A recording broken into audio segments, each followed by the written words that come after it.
Thank you for tuning into the Model Connection podcast. I am your host, Eric Harrell. Please like, follow, and subscribe on social media and everywhere you get your podcast. Links are in the description. With us today is a very special guest. Hi guys, my name is Brody Hall. I'm a professional photographer for about the past 30 years. Hi, I'm Tim Temple. I'm a professional photographer, natural light, in the Nashville area. And it is great to be back here on Model Connection, third show. I am so enthused whenever I have one photographer come on the Model Connection podcast, but having the two is like having Moses part the Red Sea. I am so excited to have both you guys on here. I cannot stand it. Brody, Tim, thank you both for being here so very much. Thank you. So very much. Our pleasure. Everyone has honestly loved your episodes on the Model Connection podcast. Tell me, what have you seen as far as any results from your own episodes? And I'll start with you, Brody. Well, I've just gotten so busy that I really don't know what the results are. I got a lot of great feedback on it. I got a lot of really positive feedback on it. Great. Great. Because feedback, interest, that was one of my goals on having a guest on here. Get you even more noticed than you already are. Thanks. And Tim, how about you? What I got, it was kind of the same thing that Brody had. Is I started getting feedback. What I did get was a couple of models that began to reach out and was like, "Were you that guy that was on the podcast?" Kind of a thing. Yeah. And it went from there. And I will say that overall, not just unique to myself, but one of the things I think is really great that's come out of this is I'm seeing a lot more interest in the podcast itself. And I think I mentioned this on one of the other shows that we did, but I think this is one of the most important vehicles right now in this area. Thank you. Because you're one of the guys, we've all sat around, and by the way, I'm incredibly guilty that where you sit around and go, you know what, someone should go and do that, but it's not me, someone else is going to go do it. Exactly. And what Eric did, which is why I'm so eager to support what you do, and I'm so happy to see this thing start to blow up like it is, because you saw a need in the central Tennessee area, and you said, I can actually do something about this, and it wasn't a theory of I think that someone should do. You went and you actually did it. And so it's a thrill for me to sit down with you and to be able to promote not just this broadcast, but all of the ones that you do, because you are doing something which is really important. You're opening up dialogue between models against say makeup stylist, hairstylist, photographers' assistants, equipment and gear and things. And suddenly, instead of having like this loose contact, you've really got this cohesive platform, not to mention what you're doing. And I've seen this especially, I can't speak so much for the photographers, but I know that some of the models that have been on here are now getting noticed well beyond what they have done, say, a year ago. And that's a beautiful thing. When I did your episode 10, which was episode number 8, I was still in the learning process, and in fact, I still am learning. I was learning the how-tos, the what do I's, when do I's, and all of that. Brody's episode come along, number 16. I had learned a little bit more, a little bit more comfortable, but yet I am still learning. So maybe whenever these episodes get up to the 50th and the 60th episode, maybe I will finally know what the heck I am doing. Okay? I want to be a part of the 100th. 100th episode. I think that would be like maybe we have like a big group in here or something. Maybe so. Maybe so. All right. So one thing that I found very interesting that we all three have in common is we all three started in the film days. Mm-hmm. Film taught us so much about our craft, okay? Absolutely. How many guys today can shoot film? Very, very few. You know, I was in a... That's about it. So it's fair to say that none of us do. film anymore. No, Not anymore. Yeah, and I I've don't. got some old film, but it's probably there. I think I told this story in the first episode that we did, but either way, I'm doing it again. Which is when digital first came out, and I was shooting obviously film, especially chrome film at the time. Yeah. And I looked at digital. A, it was really expensive, and B, the result wasn't that good. It was there. It was, and I get it. It's immediate gratification, and so you get total get it. But the mistake I made was I didn't go back to it. I saw it. I didn't care for it at the price, and then I never looked at it again for years. And then I ended up having this chance of a lifetime, because I don't just work with models. I also got kind of known for doing big panorama stuff, and that's led me all over the world.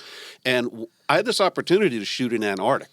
Oh, heck. And so, I'm taking it. In fact, that trip ended up being amazing, as we ended up getting into northern Chile and Easter Island. And it was anyway, the point is I'm out there with these guys, including some of the Nat Geo guys, is me and one other guy still shooting film. And it was a huge wake up for me. First of all, I was jealous of these guys, because this is what happened. We lived on this boat, and every night the laptops would come out, and everyone would show what they did that day, except me. Except you. Plus, you've got to guard your film, and obviously there's nowhere to stop and get more film down there. So you just and you also, and I don't know, do you relate to this or not? You have to save it, because tomorrow might be better. And what if I burn this film now, and then tomorrow there's like pandas on roller skates, and no, I can't shoot it. So you don't. And so I was going through that, and then C, I counted them, a total of 19 X-rays at different airports, and I just knew and that's when I got back, it just builds up on there. I knew these were going to be leopard spotted out. Oh, wow. I just went down to the lab, and the same day I got back, just dumped, and then amazingly, nothing got damaged. That was incredible, but I did learn a big lesson. I am never doing a major shoot with film ever again. Ever. And I know, by the way, I know there's people that are huge fans. By the way, I'm not, chrome film has a look. It's beautiful. Oh, absolutely. And I shot, in fact, I insisted on shooting just don't chrome do it film. in Antarctica. Yes, exactly. Well, you can't get any more of it. Right, exactly. And which is true, by the way. If you're planning a trip, you can't get it. I'll tell you now. You know what's weird down there is they have a museum now. In the actual where Shackleton's buried, there's this couple that lives there and runs. I know, go there.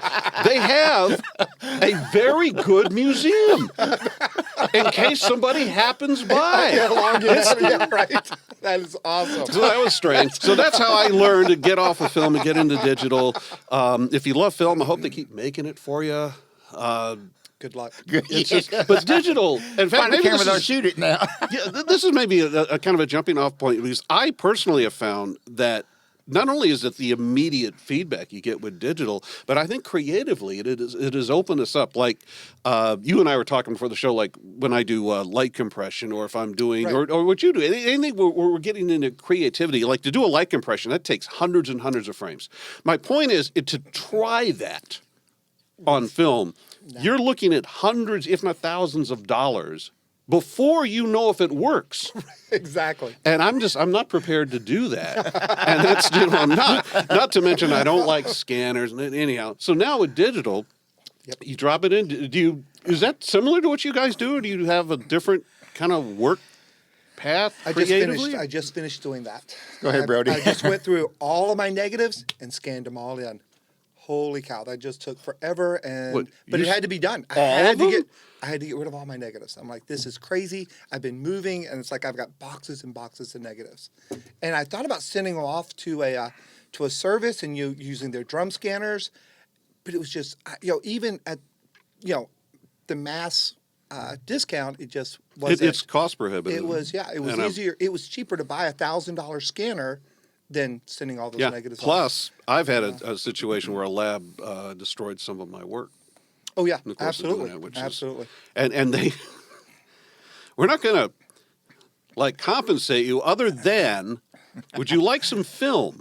Free film. They actually said that. Free film. Yeah. Okay. So the only wedding I've done thousands of weddings, right? I've never had an issue.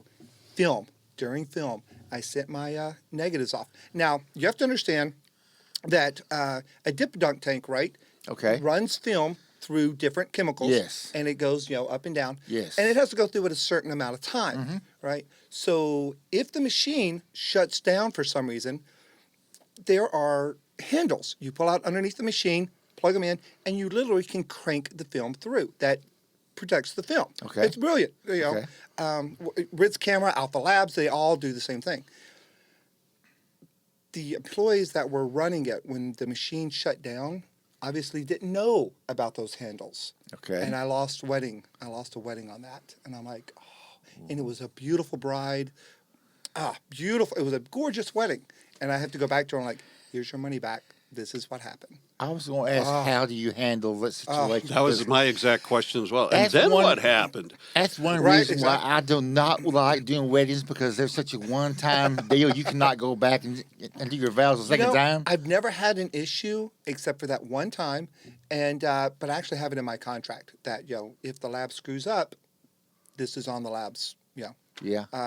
And they were fantastic. We still had several rolls of film. We still had several images. Just we'd lost so many great ones, and I was just crushed.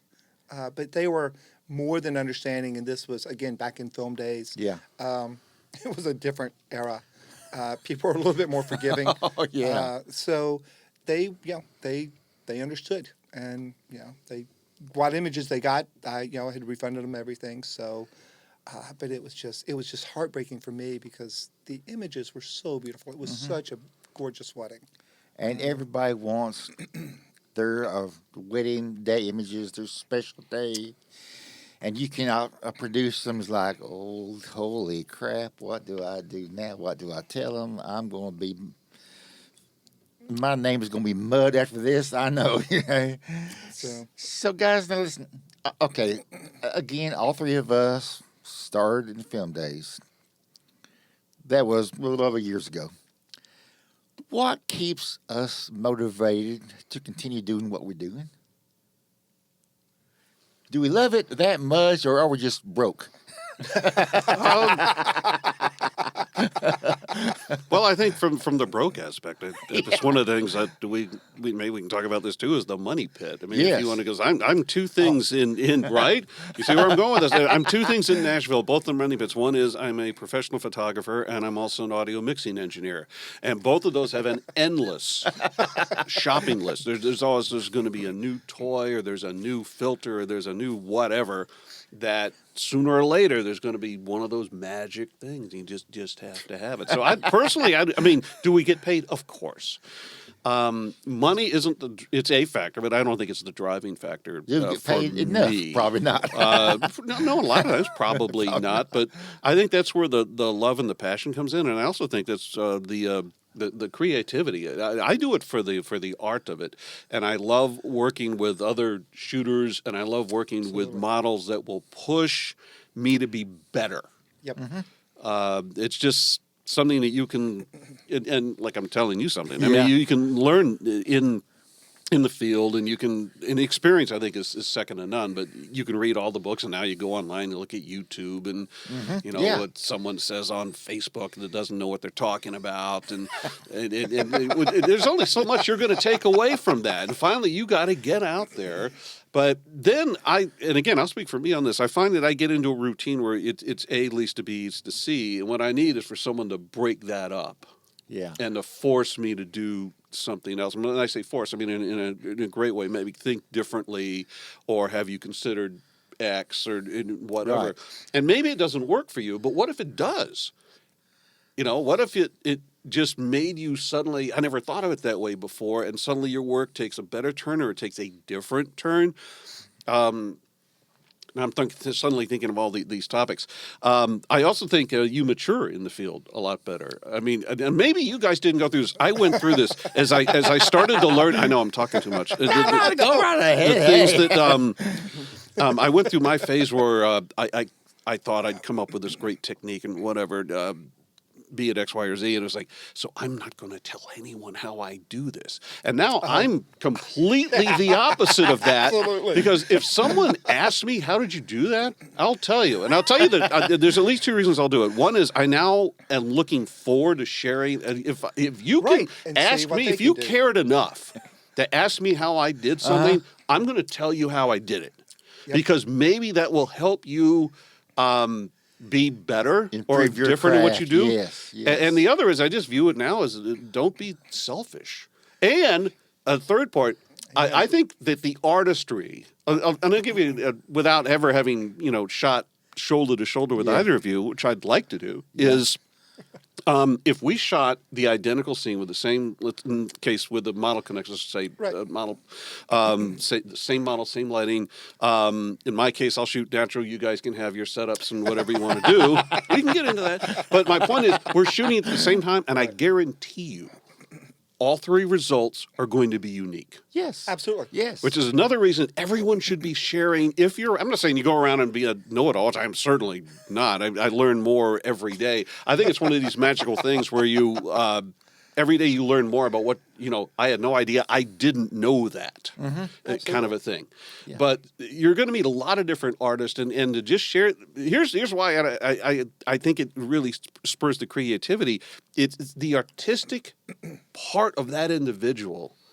Even if I gave them the exact recipe of how I did X, Y, or Z. It's not going to matter. That's right, because 10 seconds in, they're going to go, well, it sucked. I'm going to just do this. And the moment they make that one move, it's no longer it. Right. And that's a great thing.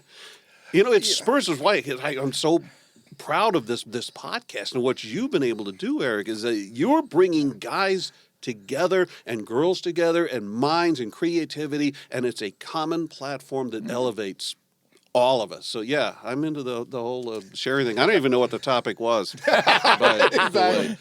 I tell the models the same thing. If a model asks me, what should I do for my portfolio? My first is shoot with as many photographers as you can, because everybody sees everything different. Everybody will shoot it differently. And a model's portfolio needs to have multiple photographers so it looks like she can play well with others, not just one photographer. Right. And same thing. I share. People ask me all the time. What did you do here? What did you do here? And I tell them. And it's always funny because when it's a new photographer, because they won't share. New photographers are like, they don't. They're like, well, where'd you shoot this? Oh, it's my location. I was like, oh, yeah, okay. You're a new photographer. Right, yeah, exactly. I'll leave you to it then. Yeah, exactly. Yeah. How did you like this? Oh, yeah. And so, you always know when it's... And they're new photographers are very jealous of their models. They don't want a model to shoot with other people. So, because they finally latched on to one. They're like, they don't want to share them. And, but yeah. In all fairness, when you find a good location, it's going to get out eventually, okay? Exactly. You cannot keep anything a secret for very long. It just ain't going to happen. It's just not. It's just not. And even though I may have a location that I'd like, I've honestly had models say, how about we go this location over here? Because I know it better. I know the angles. I know how the lighting is. I know how we can do things. I'm like, okay, you know what you're doing. All right, I'll follow your lead. So yeah, you gotta. Sometimes you listen to them, okay? If they know it, yes. If they know, yes. If they know it. Have you ever had anyone that really was saying, okay, even though you're the photographer, I'm going to tell you how to do this, okay? I know how this should look. I've had that happen several times. Generally, it's a client that's paying me. Okay. And when they're paying me, they make the rules. Wow, I'm just that, I totally, whatever they want, that's what they get. If it's a TFP, something that we're both kind of working on, then I'll find out what they want, what they're wanting out of it, and then I know what I want out of it. So, and I'll try to work both angles. Okay. To get it to work. But yeah, I've absolutely worked with models that know their bodies. They know, and you know it, man. When a model gets up there and she knows what she's doing, holy cow, it's awesome. I mean, they know all their poses, they know all their angles, they know how to turn, how to twist, and every shot is different, right? So they've different expression, different, hipping out, popping that knee on one. So they know what they're doing, and I totally trust them. When I see them pose like that, I'm like, okay, yeah, whatever you say, we're going with. Whenever I am working with a professional model, in your mind, because they are that professional model, Right. they're supposed to know how to pose, what angles that their body looks the best in. Absolutely. Trust their judgment, okay? Yeah, but I also think that then begs the question: what qualifies professional? Being It- a professional. Yeah, That I paid her. but is that it? Is that the exchange? Is that the definition? And I'll bring that up certainly for shooters as well, because I'm pretty sure we've all seen this. Just because you have an expensive camera does please. not make you good. Any more than buying an expensive paintbrush suddenly turns you into Monet. It doesn't happen. You have to hone the craft. At least in I'll speak for me, in my experience. I mean, there's things that I did, let's say a decade ago, even less than a decade ago, that were horrific mistakes that I wouldn't do now because from my artistic approach, it's just different now. And what I did then doesn't work now, and I've got a lot more obviously experience, working with both other shooters and certainly with a variety of models. Right. And, to your original point, well, both of you, where you talk about the models that do know that this pose works and so Yes. on. To your question, I've only had one TFP that did like really demanding, which is I need to do. And by the way, she was, with all respect, she was wrong. Well, I mean, finally, I just agreed because we wanna are get going to through do it. it Yeah, this just way. get through, And I okay. said, okay, fine, we are going to do it this way. And it was a horrible shoot. Not just because of that. I'm not talking about the disagreement, because her decisions, and I don't know who advised her. That's not really germane. The point is that whoever it was, she had this was the gospel, and it was Right. very bad advice. That's how. That is how Fortunately, she viewed it was a herself. TFP, so there was no harm, no That's how foul. she viewed herself. Yeah. Fine. Every camera should only have one mode on it. Manual. That's actually, I don't disagree with that. With I'm rare with you on exception. that one, so I totally Yeah. agree. Maybe I'm going to bulb, but rare. Rare. So, yeah. That's a really special event if I'm doing that. Yep. Oh, yeah, which, by the way, for those of you who are just getting the camera, you haven't figured the menu out. A key does is not mean automatic. I've run And into P that. does not mean professional. Yeah, I love that one. I forgot about that one. Yeah. So, okay, here's one we can throw on the table, as we've all got years of experience. Go ahead. Let's have it. Sure.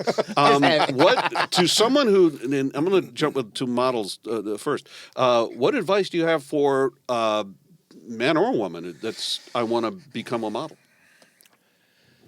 Ooh, I'd say pick another field. Yeah. Well, there's something to be said for that. So the first thing I tell any up and coming model is don't burn yourself out, because I will see girls and guys when they first start out, they'll book like 2 or 3 shoots a week, and I'm like, okay, you're gonna burn, and by the next month they're just done, they're wiped, and they've had so many shoots with so many different type of, but sorry guys, on the other side of that, the more shoots you do, the better you're gonna get. It's that simple. Yes. Can I interject to that point? Do you think social media drives the hunger for so many shoots so quickly? Because they want the click. Absolutely. I think they want to get, well, I think it's more instant gratification. So they want their Facebook, they want their Instagram to be full TikTok, of TikTok, all of it to be full of their images. Yes. So, and I get that, but I watch them burn themselves out. Oh, I've got 3 shoots this weekend. I'm like, oh, that's not a good thing. And I see some that are posting on TikTok just regularly, day in, day out. I mean, come on, give it a rest every now and then, okay? Right. Well, I think it becomes the burnout for your followers. Yeah. And also, I think you run, at least in the ones that I've seen consistently post.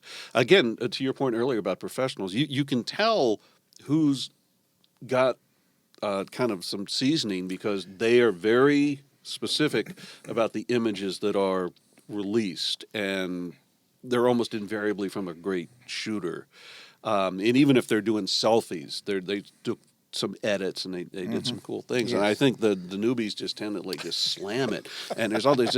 You do understand that most of what you're putting up there is really not good. Or They it's don't the know same that thing. though. They don't know that though. Yeah. Well, I guess All that's they're the doing- point I'm all making. I'm they're not saying doing they're like is they're building up their own sabotaging ego. themselves. I mean, they're on purpose. They're just.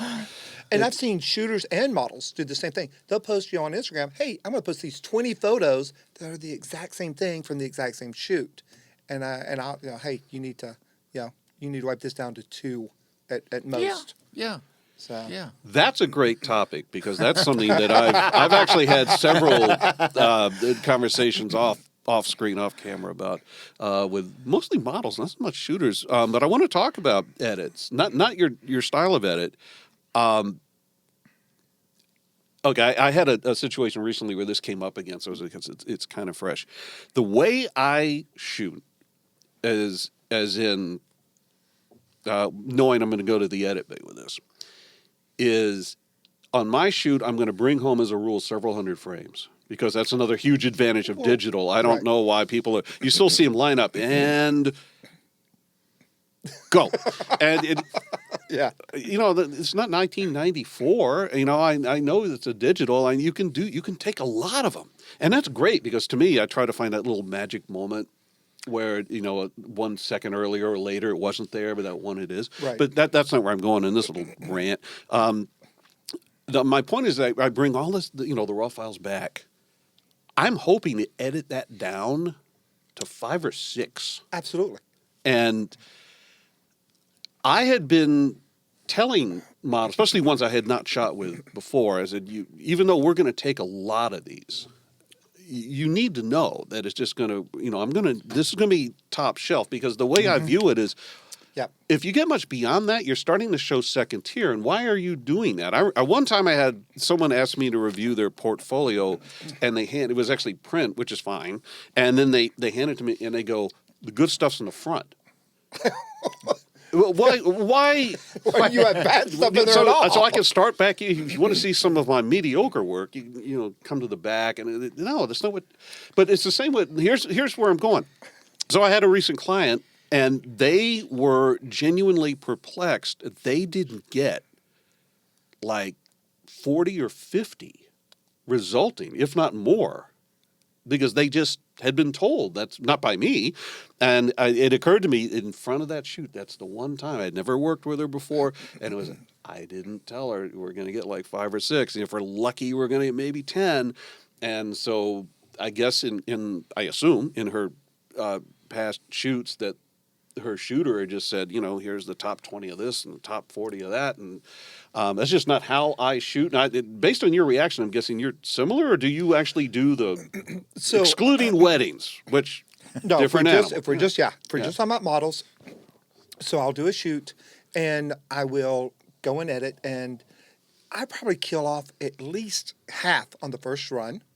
At least half on the first run. Oh, yeah. And Easy. then, and my edits are really like super fast. My edits are generally vignette and crop. That's about it. That's about it for my edits. I do everything in camera. If I'm not getting it right on the camera, then I'm not doing it right, period. Amen, brother. Amen. So, yeah.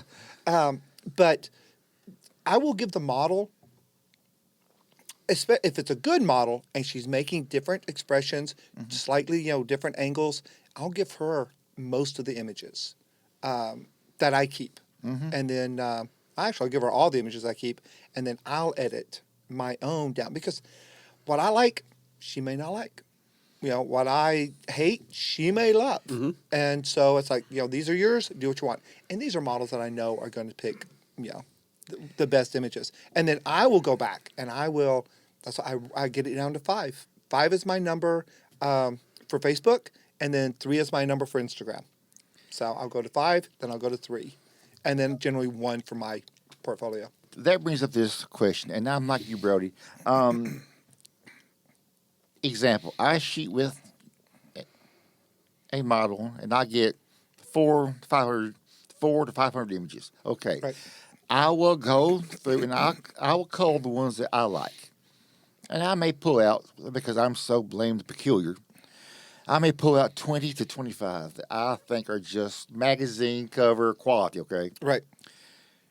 Now, do I send the model a copy of all the images and let her pick her favorites out? 9 times out of 10, half of my picks will not be in her favorites. Do you actually allow your models to pick out images they choose? Or do you edit your choice and you send your choice to them? I pretty much just send them.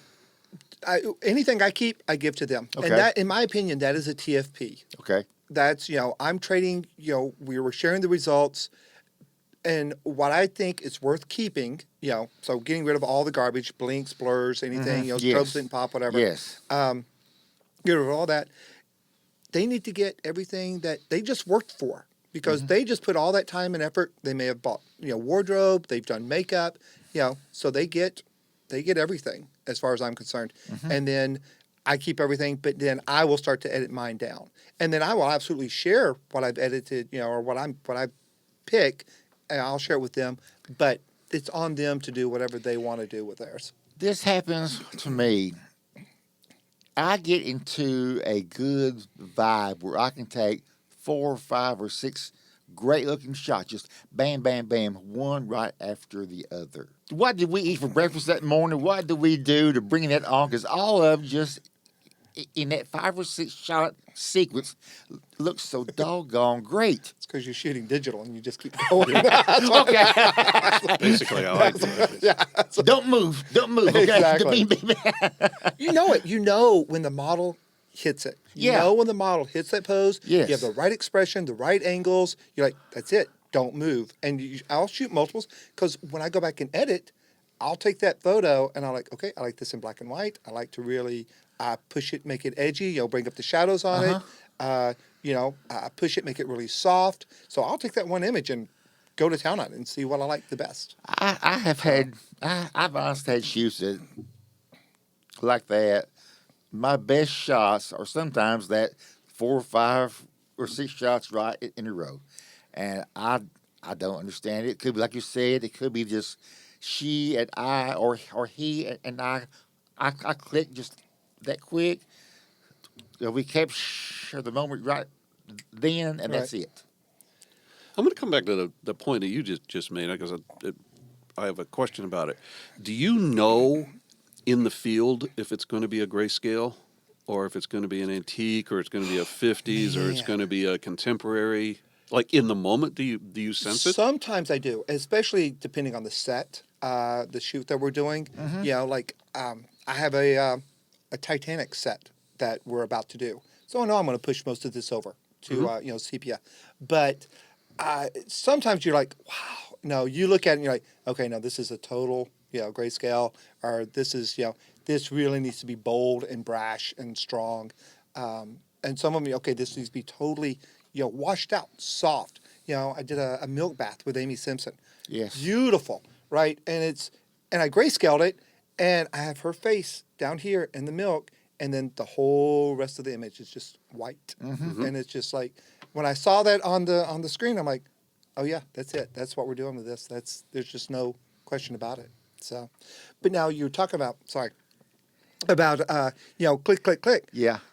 Back in film days, when we shot models, right? Right. We would take hours. Well, you wouldn't, because you do natural light. But anyway, the rest of us would take hours with the Polaroid. You had a Polaroid connection onto your camera. You did, maybe. I didn't. Oh, well. Trust me, you did lots of Polaroids. Because you would set your lights, you'd pop with the Polaroid, and you could look at it. I'm like, okay, no, we need to change our angle just a little bit. We need to move this light just a little bit. So, yeah. And then when you were ready, then you would shoot your film or your chrome, or mainly chrome. But, yeah, because you didn't get that. Click, click, click, click. I have to admit you are absolutely correct. Back when I was learning how to shoot, period, I did have a mentor, and he used Polaroids, and he would shoot 2, maybe 3 Polaroids to get his lighting right. Right. And after the third Polaroid, lighting was right. He said, okay, No. now we're going to shoot this f-stop, this, that, and this, that. All right. Oh, go yeah. ahead. Light meters? Oh, yeah. Yes. So, yes. But this is not the Polaroid camera. No. This is something that connected to your SLR and that would kick out a Polaroid. Exactly 'cause right. It would pop the Yes. lights. Yes. You wouldn't know about those, don't worry. No. So It's one of the many reasons I shoot natural light. I'm loving every minute of this. I swear I am. But yeah, and Tim, going back to what you had asked earlier about advice. In doing this podcast, talking with models, makeup artists, photographers, advice that I would give anyone is if you're going to do this, it's not going to be cheap, okay? Even though you buy your clothes at Goodwill, absolutely. thrift store, you've got cost of clothes. You've got cost of travel anywhere you go. No matter how much gas costs, it's still going to cost you, okay? Mm-hmm. If you're traveling overnight, hotel rooms, or you're going to stay with a friend close to the area, if you have a friend close to the area, it's not all glitz and glamour. Are you sure you want to do this, okay? It's not like you see on TV anymore, okay? It's not easy work. It's hard work. And it's not for everyone because not everyone is going to like your work. You've got to have a thick skin doing both sides of the camera, okay? Absolutely. A very thick skin. And I have allowed myself to not be as tough as I should be, but I think it happens to all of us periodically. But you've really got to have a mindset, this is what I want to do, this is what I am going to do, and I'm going to try doing this until I am honestly convinced that I cannot do this anymore. Because it just isn't easy. Okay, now I'm not going to get into the makes of cameras because a Sony and then a Nikon, a Canon. That's just one camera is just as good as another. That's just it's like apples and oranges, Ford, Chevrolet. It's just what you grew up with. Okay, the first camera I was ever handed was a Kodak. It's the Mac camera. Had the little 4-sided blue Cartridge. cube on. It took the cartridge film. 26 millimeter cartridge. Yes. Yep. It's close to 35. That was my first camera, and I guess I saw a TV commercial on Canon. I thought, okay, that's gonna be my camera from now on. It's Canon, so but as you have said earlier, it's not. Let me rephrase this: the camera does not make the photographer. The photographer makes itself and how he uses the camera. Absolutely. Completely agree. I think especially now, because I don't think in this market you can afford to put out an inferior product. You're just not going to survive, Right. in my opinion. Right. You know, and I don't care what name is on it. If it doesn't deliver and or it's too fragile or it pushes the color, it's going to get known. It's going to get known fast. Really fast with the advent really fast. of Word gets out real fast, don't right. it? You don't buy a $6,000 camera without checking out reviews. You're gonna know everything about that camera before you purchase it. So Yeah. and chances are you're not going to use every feature that camera has. That's very only true. that M. Only the M. That's about it. It's only a P. Yeah. Guys, Well, he will because his light compression shots are freaking amazing, and that's what that I am certain in cameras just do that. in awe of both of you guys' work. I mean, you two are just awesome people. I look at your images, I'm like, okay, yeah, someday maybe I can do that if I'm lucky. But you two are just awesome. And in closing, I would ask you two one more time if you can tell people how they can reach you on social media. So Tim, you go first. Sure. What social do you want? On Instagram, look up Temple Imagery. On the internet, templeimagery.com. And also Temple Imagery on Facebook, but it'll be faster if you just hit me up, Tim Temple on Facebook. And there's a lot of us who knew. I didn't. Now I do. But just find the one with photography, and it'll be in there. Everybody's Also, in I'll the just give witness you my I'll give you my email. There's the info@templeimagery.com. And if you are interested in shooting with me, I mean, look at my work, ask around. I'm up for TFP. If I don't have a paid gig, if I can help someone with their portfolio, or you just want to get creative or whatever, hit me up. So yeah, I look forward to from anyone out there. If you want to work with me, please reach out. My website, brodyhall.com, my email, brodyhall@email.com, and my Instagram is Brody Hall Photography. Kind of has a theme there, so it worked out. So Facebook is Brody Hall Photography, I think. I don't know. I don't want to keep on my Facebook. So, and then I do have my Instagram. It's just go to the link tree on Instagram. It's easier. Just find it on there. Yeah, so much easier. I have honestly felt like Moses has parted the Red Sea having you two guys here. I love both you guys. I mean, this is a beyond awesome. And guys, you have really made this one heck of an episode of the Mall Connection. You two guys are awesome. I mean, I cannot thank you both enough for doing this. You're just fantastic, okay?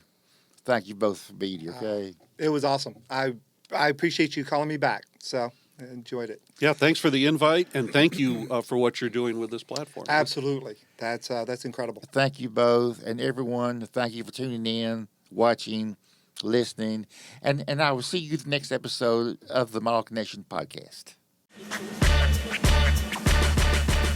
Thank you for tuning into the Model Connection podcast. Please like, follow, and subscribe on social media and everywhere you get your podcast. Links are in the description. Thank you, and bye-bye.